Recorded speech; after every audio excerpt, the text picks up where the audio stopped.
I knew something was off the moment my screen froze mid-query and the office lights flickered, just for a second, like the building was exhaling some toxic secret it had been holding in too long. It was 7:48 a.m. Too early for ghost stories, too late for blissful ignorance. That's when the email hit my inbox like a bullet. Organizational change action required. Inside, just 5 words: we're making you redundant. No preamble. No call from HR.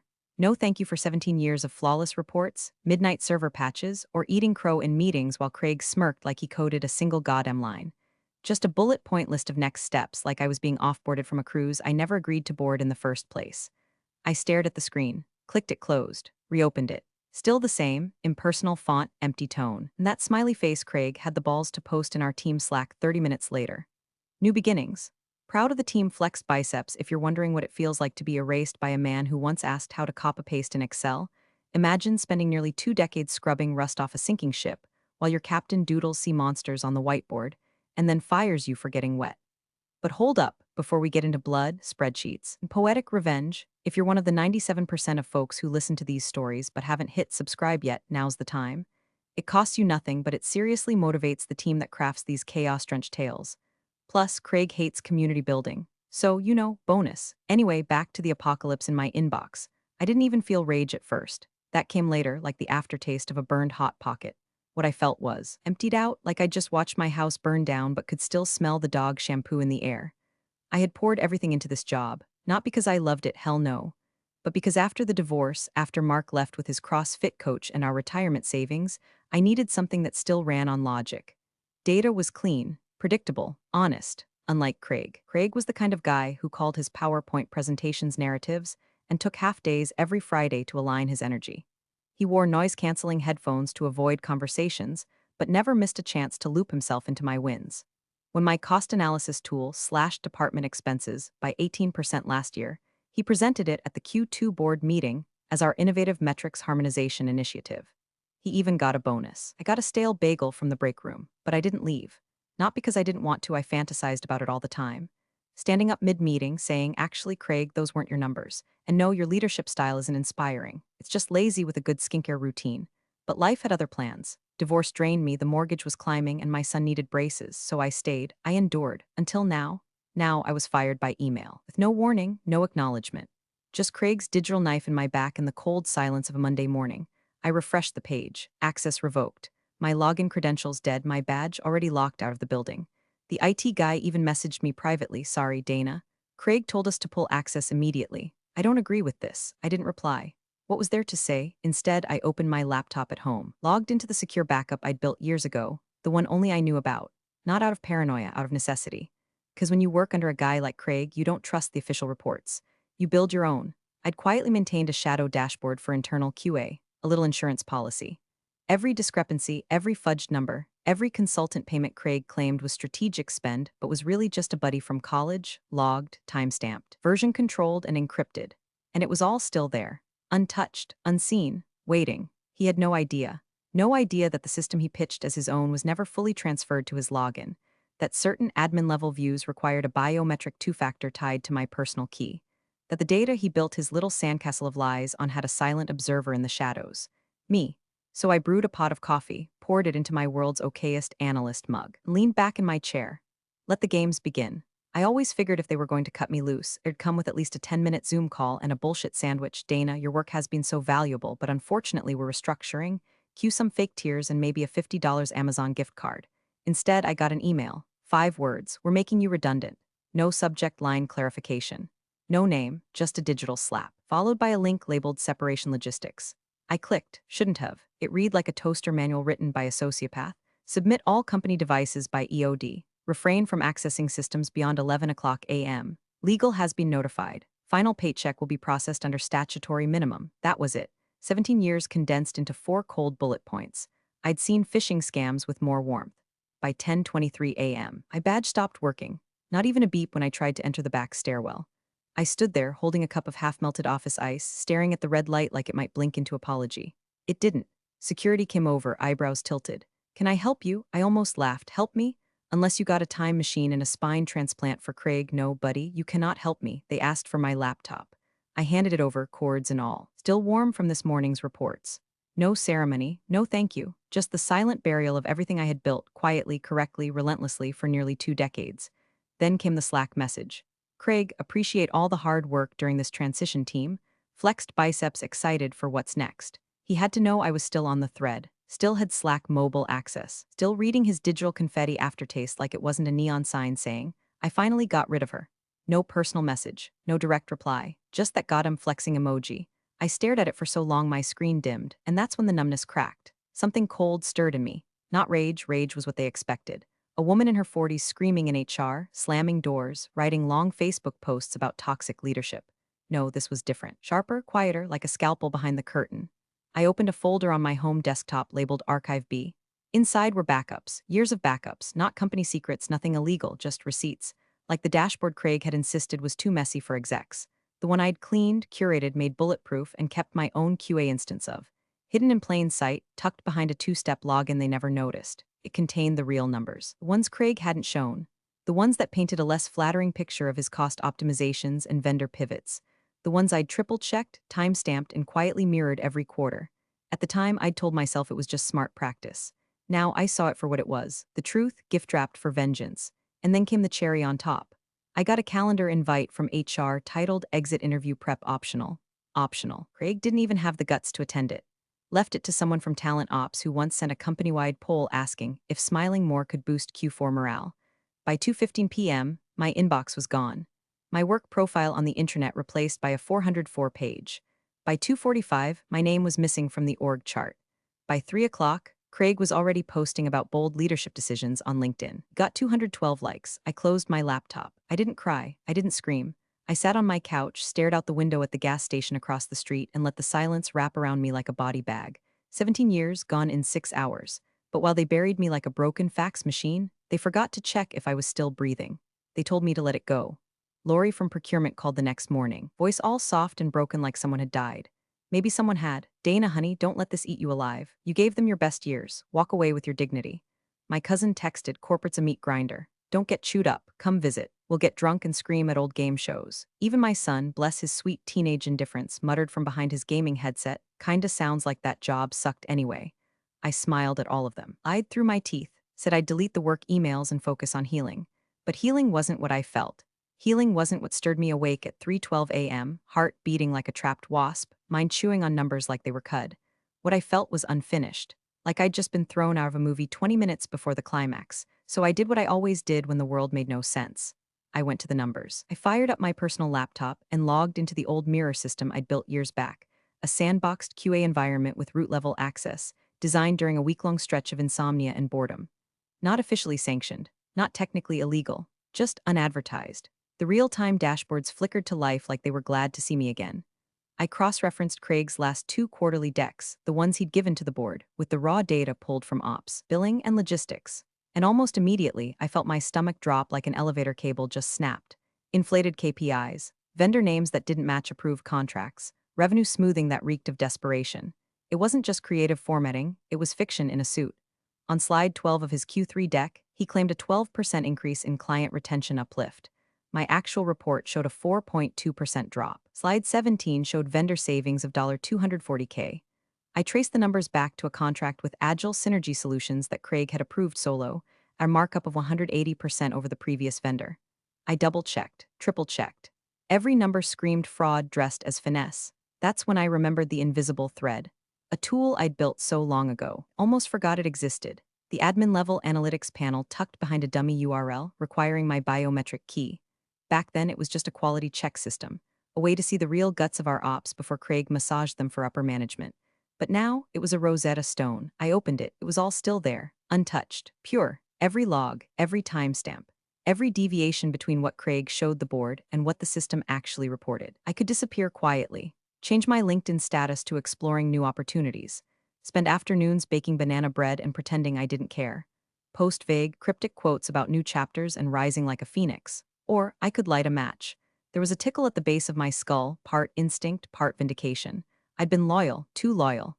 I'd covered his mistakes, reworked his last-minute decks, even kept my mouth shut when he tried to cut holiday pay for the temp staff. And this was how he repaid me? No, not like this. Not after 17 years of being the quiet one, the safe pair of hands, the invisible gear that made the machine hum while Craig took Bose on center stage.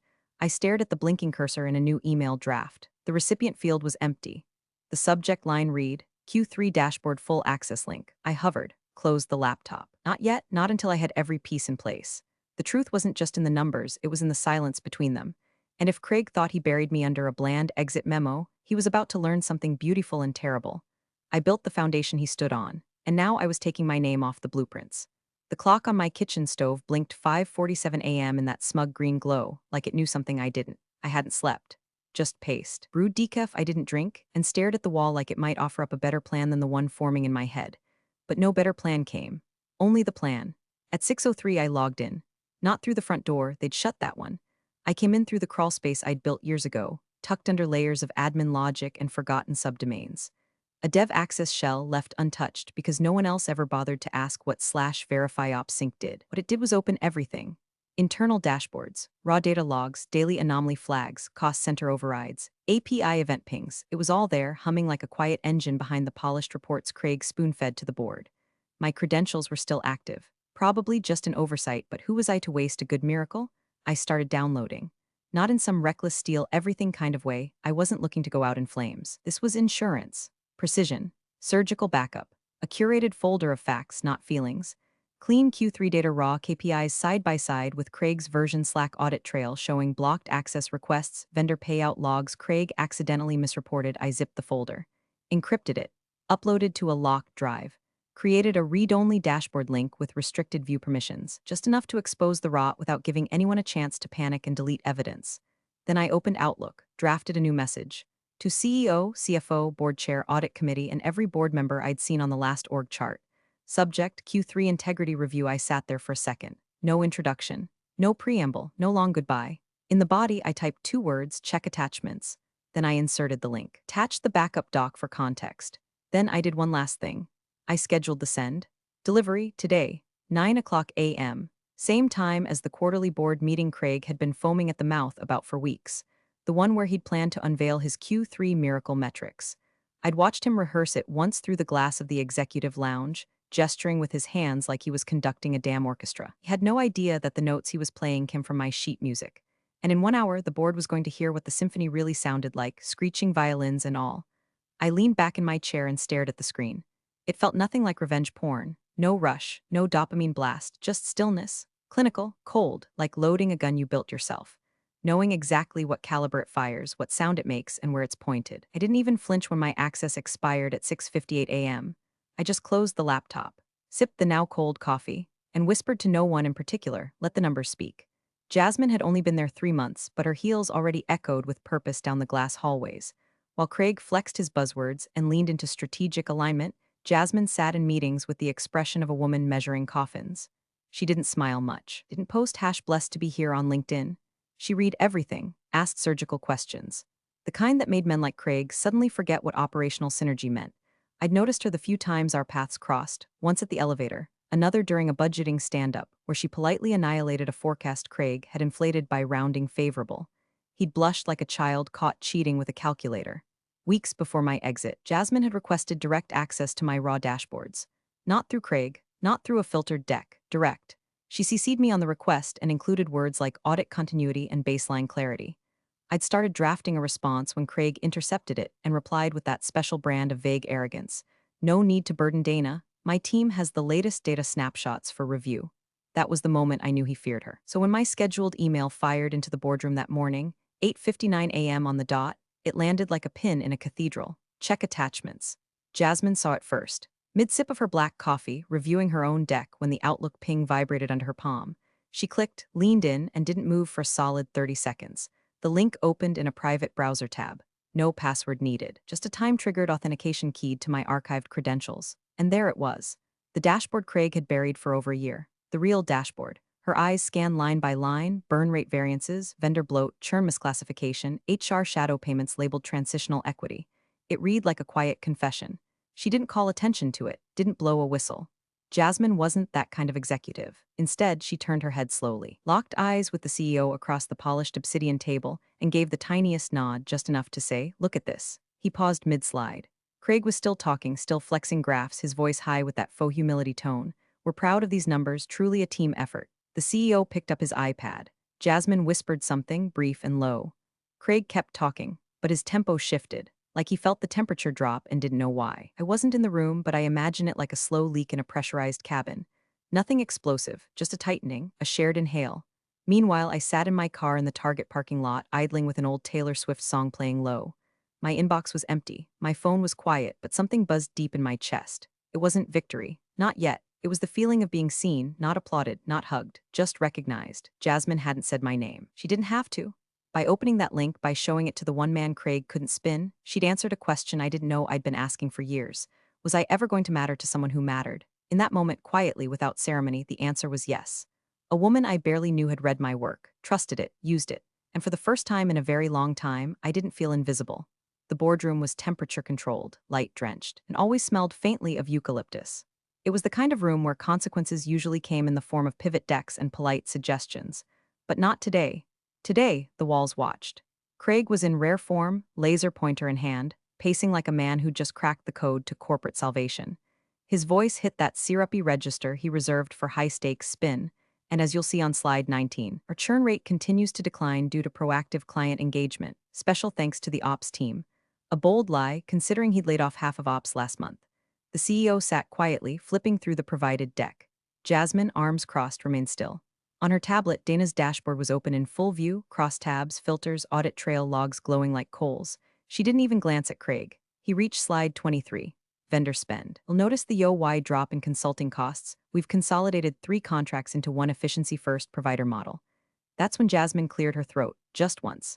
Soft, surgical, Craig faltered. His clicker hand trembled. The CEO turned to her. Something to add? She nodded. Actually, yes. We received updated internal data this morning. Clean dashboards, version log, they differ. Significantly, silence fell like a guillotine. Craig chuckled. A thin, papery sound? Ah, well, I'm sure we can reconcile those later. Sometimes legacy systems don't capture the nuance of transitional vendor routing. Jasmine tapped twice. The room's shared display flickered, not to Craig's deck. To mine, a clean UI, split screen. On the left, Craig's metrics. On the right, mine, reality versus illusion. Inflated KPIs. Churn rates misrepresented by over 9%. Revenue recognition timelines manipulated to make cash flow appear stable. One graph showed a 6% dip in customer lifetime value.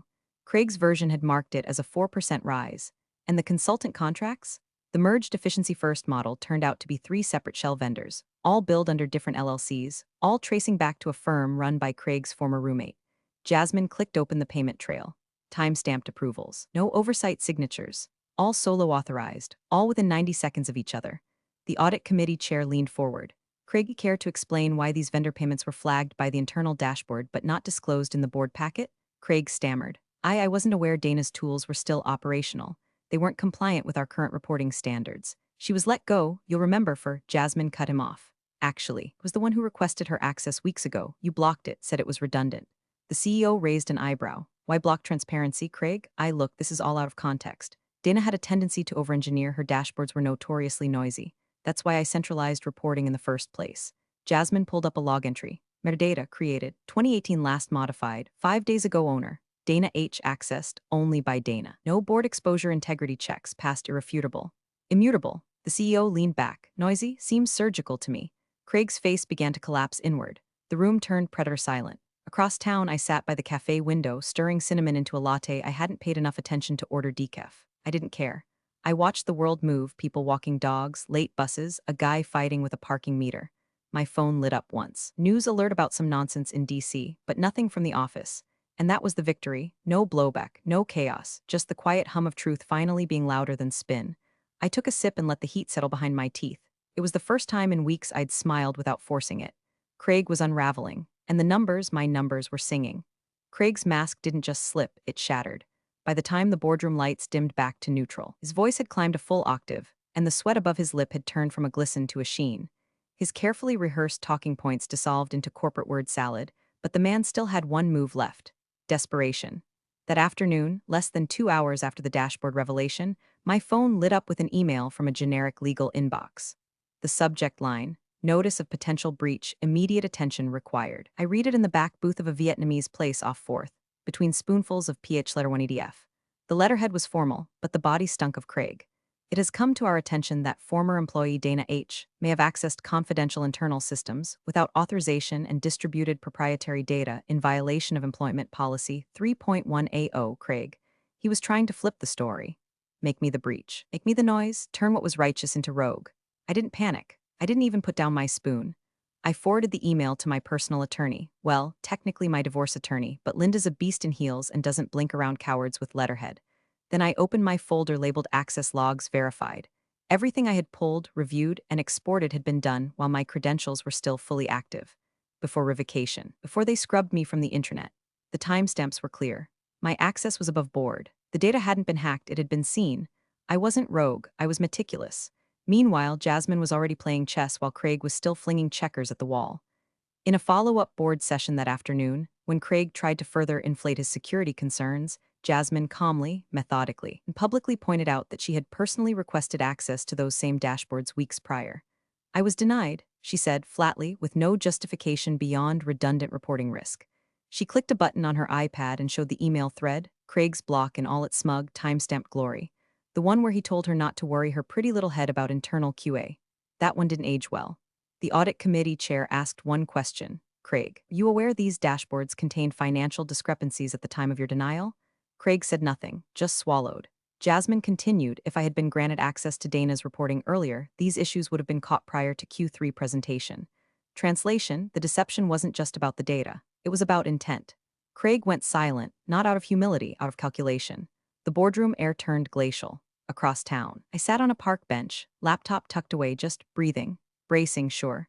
I'd watched enough corporate smear jobs to know this is where the villain bites back. Maybe Craig would leak stories. Maybe he'd try to frame it as a disgruntled ex-employee vendetta. Maybe he'd call in some favor from legal to write up a scare brief with lots of bolded clauses. But I wasn't who I used to be. I wasn't the quiet, loyal workhorse praying for scraps of praise. I was the architect of truth, and the building was still standing. I felt steady, not giddy, not vindictive, just anchored. Like for the first time in years, the ground beneath me wasn't moving. Craig could scream breach all he wanted, but I had built my escape on facts. And his empire? Turns out it was made of PowerPoint slides and hubris. Craig didn't walk out of the boardroom so much as he was evaporated from it. One of the legal advisors leaned in, whispered something to the CEO, and seconds later the room was temporarily adjourned for closed discussion. The polite translation? Craig, get out. He stood slowly, gripping his leather folio like it might protect him from the truth. No eye contact, no witty exit line. Just the stiff-legged shuffle of a man who'd run out of PowerPoints and plausible deniability. The door clicked shut behind him. Inside, silence. On the record, off the script. Outside, Craig sat alone on the hallway bench, the same one interns used when they waited for badge photos. A fitting full circle. Meanwhile, I was walking the perimeter of a quiet lake trail, earbuds in but no music playing. Just the sound of gravel under my sneakers and the tiny tap of raindrops starting to flirt with the canopy. Then a buzz in my coat pocket, LinkedIn. Jasmine, I owe you lunch, 6 words. Casual on the surface, but in corporate dialect. That's a standing ovation. I stared at the screen longer than I care to admit, not because I didn't know what to say back, but because I didn't need to say anything. For 17 years, I built integrity in silence while others collected bonuses for noise. Now, the silence was speaking for me. Still, doubt crept in like a draft under a locked door. I knew how this worked. I'd seen men like Craig survive worse. Boardrooms don't run on justice, they run on optics. And Craig was a shapeshifter. He could sob, beg, reposition himself as a misunderstood visionary, pitch some story about misaligned incentives or growing pains in post-COVID analytics culture. They might slap his wrist, issue a statement, shuffle some titles around, and let the headlines fade. I could already see the PR release. We are committed to data transparency moving forward, God. What if they let him stay? What if after everything, after all the numbers, timestamps, evidence, and quiet rage, I still ended up being the woman who overreacted? I slowed my steps, looked out across the lake. It was so still it looked fake, like a postcard, or a dream you wake up from just as the good part starts. For one long minute I stood there, drowning in a fear I didn't dare name. Not because I couldn't handle disappointment, I'd swallowed years of it like vitamins, but because deep down I needed this to mean something, not just for me, for every invisible person who ever built a legacy someone else wore like a rented tux. I tucked my phone back in my coat, kept walking. Whatever they decided in that room, I had done my part. And for the first time in my life, I wasn't hoping to be saved. I was just hoping they didn't lie to themselves again. When the boardroom doors opened again, Craig stepped back in like a man trying to remember the last moment he still had power. His hair looked flatter, his posture deflated. He was clutching a manila folder that didn't belong to him like he thought holding paper might make him look useful again.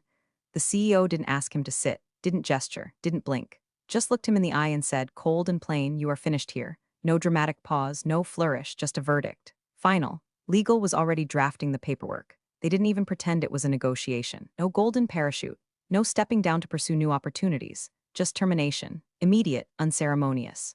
Craig opened his mouth to argue, but the board chair stood before he could speak. We're done here. That was the last thing anyone in that room ever heard him say. He left the building through the service exit, badge deactivated, inbox revoked, name scraped from the org chart before the elevator hit the lobby. And me? I was in my garage, barefoot on the cold concrete, folding laundry and watching the tumble of socks like they were old memories being wrung out. My phone rang. Not a number I recognized. New York area code. I answered anyway. Dana, this is Caroline Reed. I'm the chair of the board. Pause. I wanted to thank you. Another pause, but not a nervous one. A respectful one. We'd like to offer you a consulting contract. Help us clean this up, make it right. Whatever that looks like to you. It was the first time in 17 years someone asked me what right looked like. I thought about it. About stepping back into that building, into that seat, into that mess of echoes and ghosts. And then I smiled. No, thank you, I said. I think I've already done what I came to do. She didn't try to argue, just said if you ever change your mind, and hung up. I opened my email app, scrolled to the bottom, clicked remove account. The inbox went blank, like a chalkboard wiped clean after one final lesson. I stepped outside. The sun had finally broken through the clouds, warming the driveway like a benediction. I didn't feel like celebrating or weeping, I just felt done. Done carrying, fixing, patching holes other people poked. Done waiting to be noticed. Done being the gear behind the curtain. My phone buzzed again. A recruiter this time. Big firm, good salary. I didn't even read the full message. Just held down the power button until the screen went black. Not out of anger, out of freedom. I walked into the sun. No briefcase, no badge, no borrowed identity. Just me. And for the first time since forever, that was enough. You're the real MVPs of the office jungle. Thanks for watching. Smash that subscribe button, or the coffee pot might just forget your next brew.